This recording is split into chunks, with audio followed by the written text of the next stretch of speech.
So this is going to be a short video looking at how computers store sound and how sample rate will affect the quality of that sound.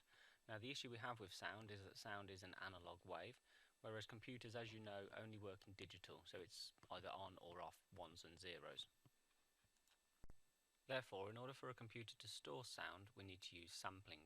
So sampling is where the hardware, such as a microphone, it will measure the level of the sound many times per second, and it records it as binary digits. The quicker the sampling frequency, the better sound quality you'll get out. So on this graph you can see that there's quite a quick sample frequency, so therefore there are many times when the computer is recording the level of the sound, and therefore the line or the graph that is produced is very similar to the original sound wave.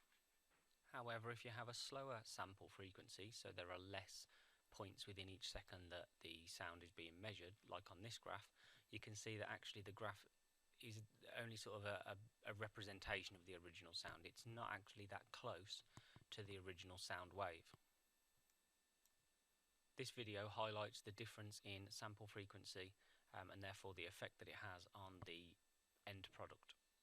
Give it all you've got, no matter how hard you must try.